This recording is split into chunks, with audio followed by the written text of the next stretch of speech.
ओम युवा भारत हासी में आपका स्वागत है। चैनल को सब्सक्राइब कर बेल आइकन पर क्लिक करें। नरोहित आहार विहार सेवी समीक्षकारी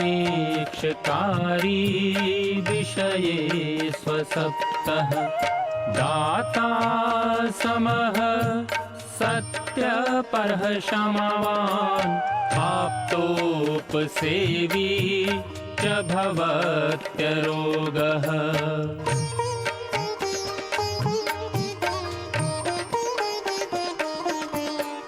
मतिर्वचः कर्म सुखानुबन्धी सत्वं विधेयं विशदा च बुद्धिः ज्ञानं तपः तत्परता च योगे यस्यास्ति तं नानुतपन्ति रोगाः।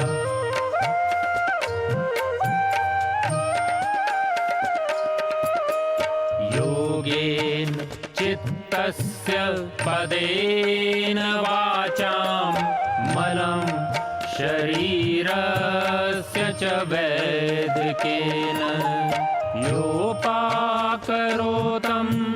प्रवरं मुनीनां पतञ्जलिं प्राञ्जलिरानतोऽस्मि पतञ्जलिं प्राञ्जलिरानतोऽस्मि पतञ्जलिं प्राञ्जलिरानतोऽस्मि।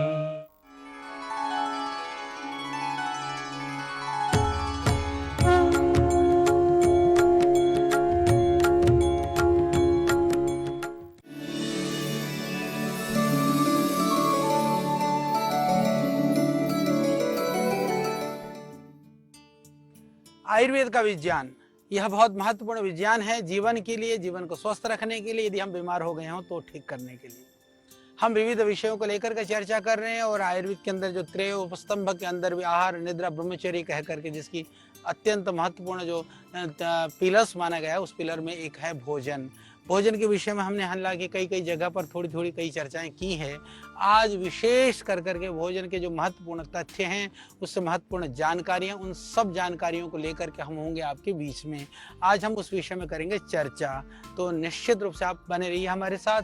तो हम बताना चाहते हैं आपको कि भोजन कोई नई बात तो नहीं है।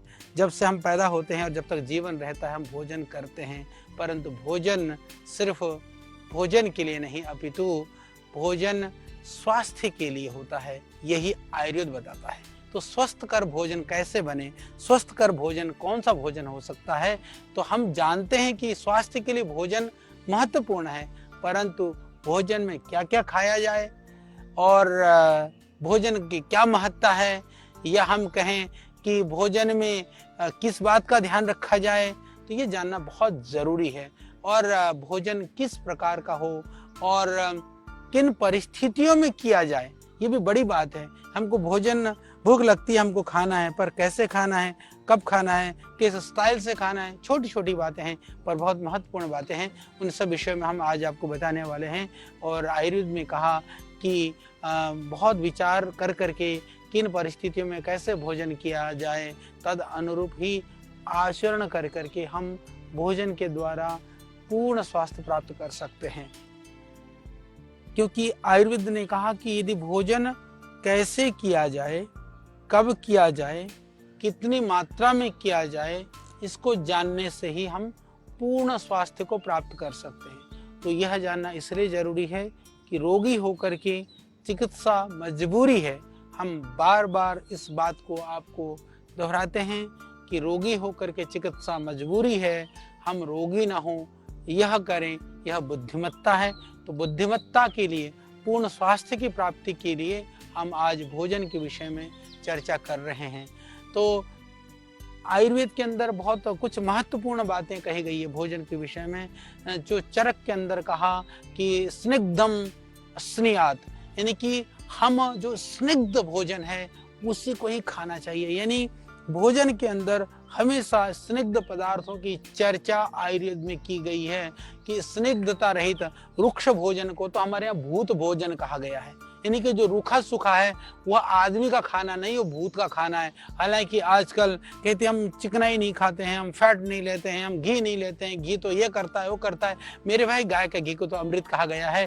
थोड़ा सा घी गाय का न मिले तो चाहे भैंस का भी खाना पड़े, पर घी भोजन में थोड़ा सा होनी चाहिए या मक्खन होनी चाहिए। और तेल के रूप के लिए भी जो कहा गया है कि जो तेल की जो स्निग्धता है, जो आजकल जो लोग जो है स्निग्धता को छोड़ करके रिफाइंड की बात करते हैं, क्षमा करिएगा, रिफाइंड तेल को आयुर्वेद की दृष्टि से देखा जाए तो बहुत स्वास्थ्यकर तेल नहीं माना जा सकता है।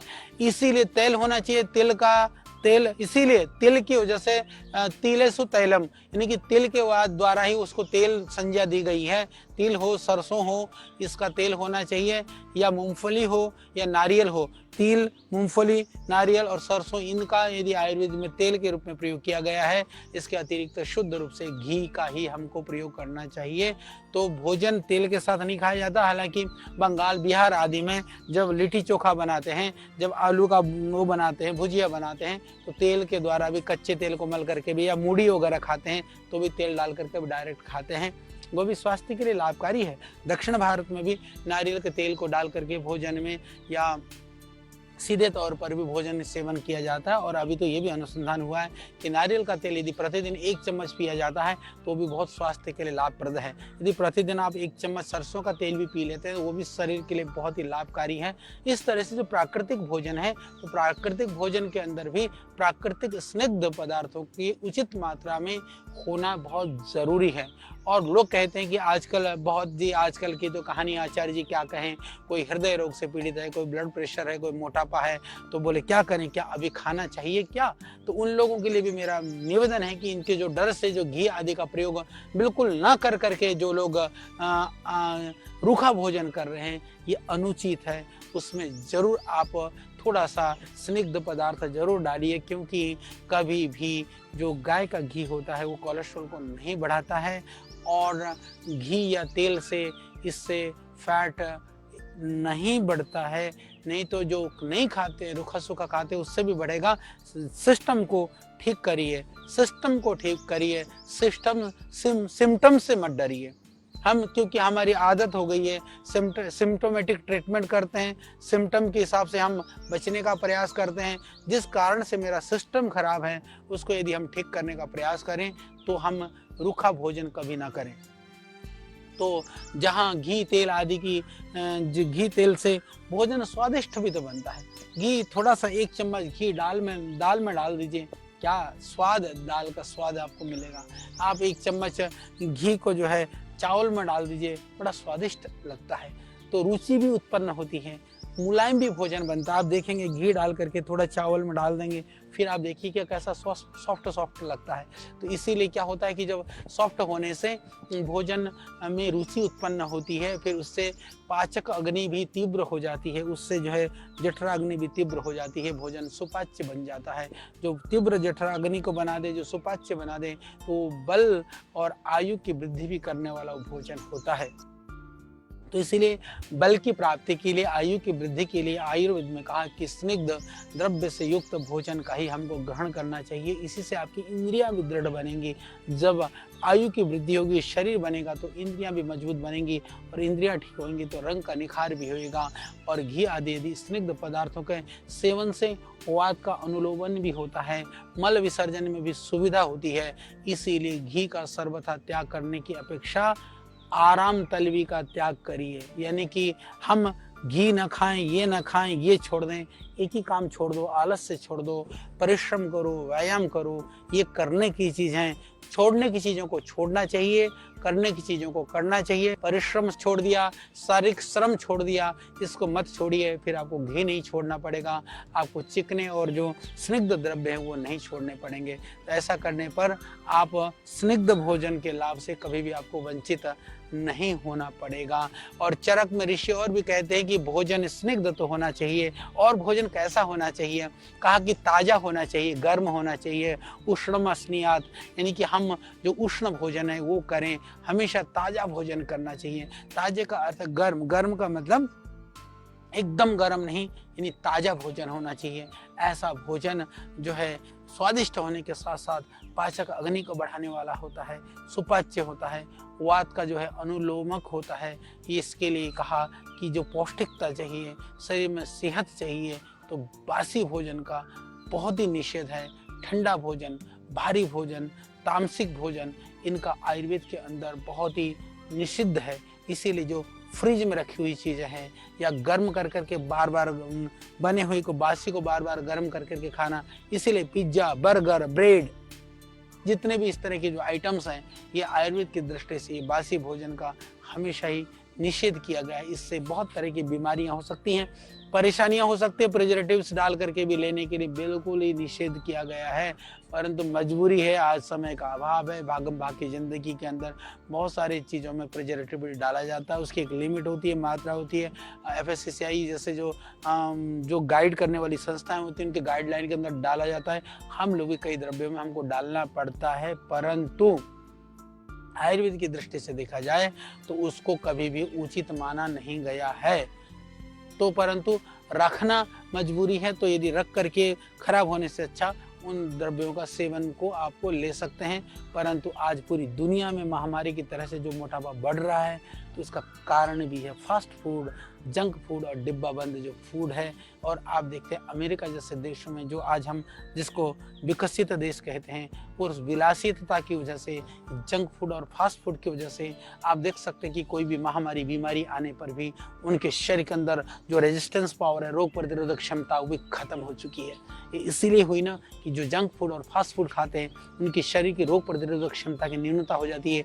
कोई भी बीमारी जल्दी आक्रमण कर सकती है, और इसके अलावा आपके शरीर में मेद और चर्बी की भी वृद्धि हो जाएगी। मानसिक रूप से आप कमजोर हो जाएंगे, स्वभाव चिड़चिड़ा हो जाएगा, कोई भी चीज़ आपको जल्दी से विचलित और प्रभावित कर सकती है। इसके लिए भी आहार ठीक होना बहुत ज़रूरी है, और हम सबको इस बात के लिए ध्यान देना चाहिए कि दुनिया के अंदर जितनी भी बीमारियां आज हो रही हैं या होने वाली बीमारियां हैं, उन सब का कारण है कि जो हमारा आहार है वो अनुचित आहार है।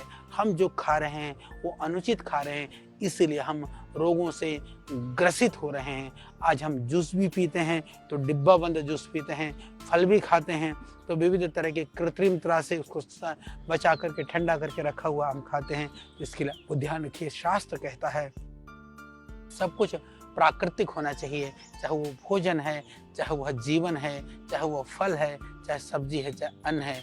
इसीलिए कहा कि प्राकृतिक फल और जूस, ताज़ा बने भोजन का सेवन वो सर्वोत्तम होता है, इसलिए इसका ध्यान रखना चाहिए। तो भोजन ताज़ा हो, स्निग्ध हो, ये तो हो, इसके अलावा क्या हो, भोजन जो है देखने में भी सुंदर हो।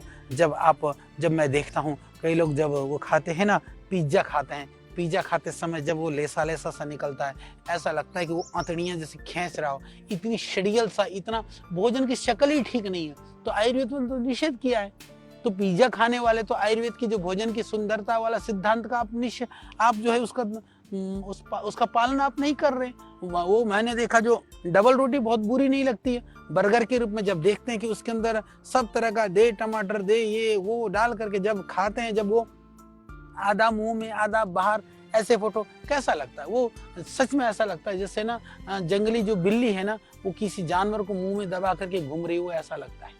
लेकिन भोजन की इनका जो वर्णन है हमारे शास्त्रों की दृष्टि से उचित नहीं है मेरे भाई। हमारे यहाँ तो भोजन को सुंदर ढंग से पकाया जाता है, सुंदर ढंग से काटा जाता है, सुंदर ढंग से खाया जाता है। और ऐसे जिम एंड बैंड वाले आप देखोगे जो चाइनीज भोजन है, आपको हमने देखा इतने कीड़े मकोड़े सड़े गले, वो देख करके आदमी को हिक होने लगे, उल्टी होने लगे, वॉमिटिंग होने लगे। आयुर्वेद की दृष्टि से ऐसे भोजन त्याज्य हैं। ऐसे भोजन का जो है कभी भी सेवन के लिए आयुर्वेद के अंदर निषेध किया गया है। तो भोजन देखने में भी सुंदर होना चाहिए। कैसा सुंदर होना चाहिए? रंग भी बहुत अच्छा हो, गंध भी बढ़िया हो, स्वाद भी हो, और आदमी छुए भी ना तो बस मन करे कि बस इसको अभी खा ले बस। तो ऐसा भोजन ना हो जो देखने में भी आंखों को ना भाता हो, जिसकी रंग अच्छा ना हो, गंध अच्छा ना हो। तो कहा कि भोजन सुंदर हो तो ही आपको सेवन करना चाहिए, यानी देखते ही मन करे कि हाँ ये खाना चाहिए। पर हमारा मन ही खराब हो तो फिर मन कैसे सही वस्तु का चयन करेगा। तो मन को ठीक रखने का काम भी आयुर्वेद ही बताएगा। उसकी हमने चर्चा करी, अभी भोजन की हम बात कर रहे हैं। तो मैं आपसे निवेदन करना चाहता हूँ कि रुचिकर जो भोजन है, भोजन देखते ही भोजन के प्रति रुचि होने लगे, ऐसे भोजन का आप ग्रहण कर लेना। जब हम देखते हैं, हमारे यहाँ तो गोलगप्पे भी देख के मुंह में पानी आता है, ये रुचिकर भोजन है। हम देखते हैं बढ़िया भोजन, खीर बनी हुई है, एकदम आनंद आता है, लड्डू देखें तो जी करता है कि हम खाएं। तो ये भोजन के सुंदरता का एक पर्याय है, प्रतिरूप है। इस तरह से हम भोजन का जब पाचक रसों का स्राव भी अनुकूल रूप से होने लगता है। इसीलिए कहा कि भोजन में रुचि बढ़ाने के लिए जरूरी है कि आप बहुत सुंदर भोजन का ग्रहण करें, पर इसमें सिर्फ भोजन भी रखने वाले पात्र, दुर्भाग्य आजकल जो है पात्रों पर बहुत ध्यान नहीं दिया जाता है। आदमी जी करे तो कुछ भी ले रहा है। वो क्या कर रहा है, वो जो है कोई प्लास्टिक का ले रहा है, कोई आजकल जो है वो बोन की जो अलग अलग तरह की प्लेटें बनी हुई हैं। हमारे यहाँ तो धातुओं की बनी हुई बर्तनें, हमारे यहाँ तांबा, पित्तल, सोना, चांदी, ये इस पात्र स्वच्छ भी लगते हैं, सुंदर भी लगते हैं, आकर्षक भी लगते हैं। और इतना ही नहीं, इसमें बड़ी बात यह कि अलग अलग रोगों के हिसाब से अलग अलग धातुओं का, अलग अलग पात्रों का वर्णन भी हमारे आयुर्वेद में किया गया है।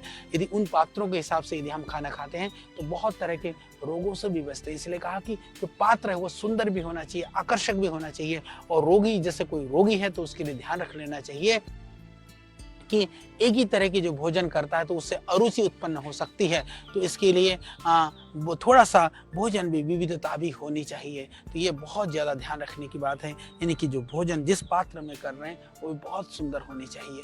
और इतना ही नहीं कि भोजन कैसे करें, कहाँ सुंदर और एकांत स्थान होना चाहिए भोजन करने के लिए। हमेशा हमारे यहाँ आपने देखा होगा, घरों में भी पहले होता था, जब भोजन करते थे तो पहले मंत्रों का उच्चारण होता था। मंत्रों का उच्चारण के साथ साथ में हम क्या करते थे कि बैठ करके कहते थे, हमारे यहाँ बुजुर्ग बड़े कहते हैं, भोजन करते समय चुप रहो। यदि कोई बच्चा बोलता भी तो कहते हैं भोजन करते समय बेटा नहीं बोलना चाहिए।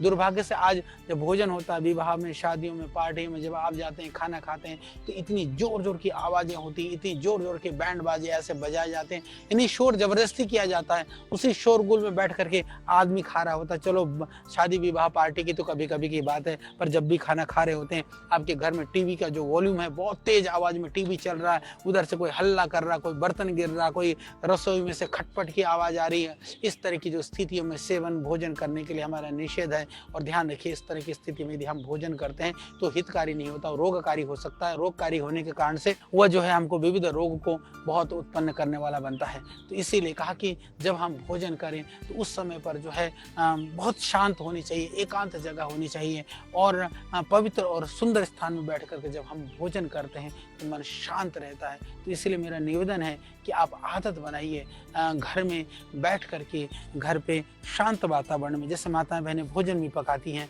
तो एक साथ चाहे भोजन पका करके सब सामूहिक रूप से बैठिए, बैठ करके शांति से भोजन करिए। शांति से भोजन करेंगे, बैठ करके भोजन करेंगे, एक साथ भोजन करेंगे तो इससे प्रेम बढ़ेगा, मैत्री बढ़ेगी, पवित्रता बढ़ेगी, एक दूसरे के प्रति भावनात्मक रूप से लगाव बढ़ेगा। पर आप बैठे हैं, किचन में शोरगुल हो रहा है, सामने टीवी चल रहा है, फिर खा रहे हैं, बीच बीच में आपको 2-4 फोन भी सुनने पड़ जाते हैं। तो ये विविध तरह के कार्यों के साथ खाएंगे, मन अशांत होगा, अशांत मन से खाएंगे तो भोजन में रुचि नहीं होगी, रुचि नहीं होगी तो पाचन नहीं होगा, पाचन नहीं होगा तो रस नहीं बनेगा, रस नहीं बनेगा तो फिर जाकर के सेहत कैसे बनेगी, सेहत नहीं बन सकती, उससे आप बीमार हो जाएंगे। इसीलिए ध्यान दे करके आपको बहुत ज़्यादा ध्यान देना जरूरी है। इसके अतिरिक्त तो बैठने के लिए बात, हमारे यहाँ जो परंपरा रही है, भोजन करते समय हमको बैठ करके भोजन करना चाहिए। हमारा जो आसन है वो बहुत व्यवस्थित हो, नीचे बैठ करके खाना खाएं। टेबल में बैठ करके जब खाना खाते हैं तो जो हमारे जो पेट की स्थिति होती है ना, वो पेट की स्थिति जब हम देखते हैं ऐसे टेबल पर जब हम बैठते हैं तो पता भी नहीं चलता कब कितना भोजन खाना है, कितना नहीं खाना है, कब पेट भरा। पर जब पालथी मार करके बैठते हैं तो थोड़ा सा ज़्यादा भोजन होने पर पेट में थोड़ा सा प्रेशर पड़ने लगता है, तो हमको लगता है कि अब नहीं खाना है। तो पालथी मार करके बैठिए, नीचे बैठिए, सामने यदि आपने कोई छोटी सी चौकी रखी है तो बहुत बेहतरीन है। इस तरह से भोजन करना चाहिए, साथ में बैठ करके करना चाहिए, सामूहिक भोजन करना चाहिए, परंतु मन जगह शांत होनी चाहिए और एकदम एकदम एकांत होना चाहिए। एकांत का अर्थ ये नहीं कि अकेले खाना खाएं। अकेले खाने के लिए तो केवल आगो भवति केवल आदि कह करके शास्त्रों में मना किया गया है कि यदि कोई भोजन है, कोई भोजन आपके पास आया भी है, तो यदि आपके आसपास में कुछ दूसरे लोग हैं तो जरूर पूछना चाहिए। ये हमारी संस्कृति है, हमारी प्रकृति है। उनको पूछिए, उनको पूछ करके खिलाइए। यदि बहुत सारे लोग बैठे हैं तो प्रयास करिए या तो उनको साथ में खाना खिलाइए या अन्यथा वो जाने के बाद में अकेले बैठ करके खाइए। यदि दूसरे बैठे हों तो उनके सामने अकेले खाना खाओगे तो आपका मन भी कहीं ना कहीं कहेगा कि वो देख रहा है, वो देखने वाला भी कहेगा कि ये कैसा आदमी अकेले खाना खा रहा है। तो ये हमारी संस्कृति और हमारी प्रकृति नहीं है, इसलिए कहा कि अकेले खाइए। यदि आपको समूह में खाने वाले हैं तो समूह में खाइए, पर बैठ करके खाइए और शांति के साथ खाइए। अशांति के साथ नहीं खाना है, मन में अशांति नहीं होना चाहिए। नहीं तो क्या होगा, नहीं तो भोजन पाचन पर भी क्या कि विपरीत प्रभाव डालेगा ये। और भोजन करते समय हमको एक पवित्र कर्म मान करके भोजन करना चाहिए। जैसे हम कहते हैं ना अग्निहोत्र, अग्निहोत्र का अर्थ होता है जब हम अग्नि में द्रव्य डालते हैं और डाल करके हम कहते हैं कि ये जग कल्याण के लिए लाभकारी है। इसी तरह से जब जठराग्नि के अंदर हम द्रव्य को डालते हैं वो भी एक तरह से अग्निहोत्र है। उसके द्वारा देह की पुष्टि के द्वारा हम जग के कल्याण के लिए काम करते हैं। तो यह भी अग्निहोत्र ही है, यह जो हम जो सेवन करते हैं। तो इसीलिए आयुर्वेद के अंदर में जब भोजन करते समय हमारे यहाँ जो विशेष कर करके बात की गई, प्रार्थनाएं की जाती हैं। हम खाना खाने से पहले इसीलिए प्रार्थना करते हैं। जब भोजन के लिए बैठते हैं तो बैठते समय हम सबसे पहले क्या करते हैं, सबसे पहले हम करते हैं आचमन। ध्यान रख लीजिएगा, आचमन क्यों किया जाता है? आचमन इसलिए किया जाता है कि कफ हो या उस समय पर बलगम हो, गले में थोड़ी खुश्की हो तो 2 घूंट पानी पीने से वो आराम से निकल जाता है। निकल जाने से इसीलिए आचमन का विधान किया गया कि खाना खाने के लिए बैठें तो उससे पहले आप क्या करें, आप 3 घूंट पानी ले लीजिए, चाहे अंजलि से पानी ले लें, चाहे वो आप जो है उसको चाहे बर्तन से गिलास से 2 घूंट पी लें। पी करके फिर आप भोजन प्रारंभ करें। और जब मंत्रों का उच्चारण हम इसलिए करते हैं, ओम अन्नपते अन्नस्य नो देहि अन्नमी वश्य सुष्मिणा, कि हे प्रभु, हे अन्न का देने वाला प्रभु, तेरी कृपा से हमें ये अन्न की प्राप्ति हुई है। वो अन्न देने वाला, मेरी थाली में जब अन्न पहुंचा है तो किसान से लेकर के पैदा करने वालों से लेकर के न जाने कितने लोगों का हाथ है, उन सब की कृपा से, उन सब के तप और पुरुषार्थ से आज मुझे अन्न प्राप्त हुआ है। हे प्रभु, इसी तरह से ये अन्न देना, इस अन्न को मैं एक यज्ञ की तरह से, एक आहुति की तरह से ग्रहण कर रहा हूँ, जिसकी वजह से मैं इस दोष से बचूं। तो अन्न का ग्रहण कर करके मैं देश, समाज, राष्ट्र के लिए लाभकारी बनूं। इस तरह से जो है एकाग्र होकर के भोजन करने की बात हमारे शास्त्रों में की गई है। तो आचमन करना, मंत्रों का उच्चारण करना, जिनकी वजह से हमको भोजन मिला है उसका धन्यवाद करना, ये सारी बातें बहुत ज़रूरी है आयुर्वेद की दृष्टि से। इस तरह से यदि हम भोजन करते हैं शांत और एकांत मन से, तब टीवी भी बंद, मोबाइल भी बंद, हल्ला गुल्ला भी बंद, किसी तरह का शोर शराबा नहीं। ये सब करना हमारे आयुर्वेद की दृष्टि से, शास्त्रों की दृष्टि से बहुत ज़रूरी है। और भोजन करते समय कभी भी ध्यान रखिए, कभी भी जूते चप्पल पहन करके भोजन कभी भी नहीं करना, क्योंकि जो जूते पहने होते हैं तो जो हमारी जठराग्नि होती है उससे मंद पड़ जाती है। नीचे टाइट होता है, नीचे की जो गर्मी होती है वो हमारी जठराग्नि की जो उष्णता को कम कर देती है। इसीलिए हमेशा हमारे यहाँ तो उल्टा, जठराग्नि को तीव्र करने के लिए जैसे मैंने कहा कि भोजन से पहले हाथ पैरों को धो करके अच्छी तरह से पोंछ करके तब जा करके भोजन करने के लिए विधान किया गया। यानी कि पहले हाथ पैर धोइए, फिर जमीन में बैठ करके भोजन करने का हमारे यहाँ विधान है। खड़े खड़े खाने का हमारे यहाँ विधान नहीं है। दुर्भाग्य से आज फैशनबाद के चक्कर में हम जो है खड़े खड़े खाते हैं और न जाने खड़े खड़े क्या क्या करते हैं। तो जो काम जैसे करना चाहिए, जैसे शास्त्रों में लिखा है, हमको उसी तरह से करना चाहिए। तो जो घर में भोजन करते समय भी कहा कि हमारे यहाँ तो पुरानी परंपरा थी, भोजन बनने के बाद हमारी माता बहनें पहले रोटी, कुत्ते को पहले रोटी, जानवर को रख दिया जाता था। इसलिए जो भी हमारे इष्ट हैं, जो भी देवता है, परमात्मा है, उन सब का भी हमको धन्यवाद करना चाहिए। जैसे मैंने कहा कि पहले आचमन कर करके 2-3 घूंट जल पी करके हमको कफ की निवृत्ति करें। उसके बाद में शांतिपूर्वक जो अन्न हाथ से खाया जा सकता है हाथ से ही खाना चाहिए। ये चम्मच कांटों का फैशन तो ये अंग्रेजों का फैशन है। जब हाथ से भोजन करते हैं तो ये जो पंच महातत्व का जो स्पर्श का जो प्रभाव है, अग्नि वायु आकाश पृथ्वी जल का जो पंच महाभूतों का प्रभाव है, उसका जो पॉजिटिव सकारात्मक प्रभाव है वह भी हमको प्राप्त होता है। इसलिए ध्यान रखिए। और इससे पता भी चलता है भोजन ठंडा है, गर्म है। यदि ज़्यादा तेज़ गर्म है तो जो हाथ नहीं लगा सकते वो निगल भी नहीं सकते। तो इतना ही हमको इस तरह से हम आराम से भोजन का ग्रहण कर सकते हैं। हाँ, नीचे नहीं बैठ सकते हैं तो कुर्सी में बैठ सकते हैं, पर प्रयास करिए कि हमको नीचे ही बैठना चाहिए, नहीं तो कुर्सी पर चलते हुए खाना नहीं खाना चाहिए।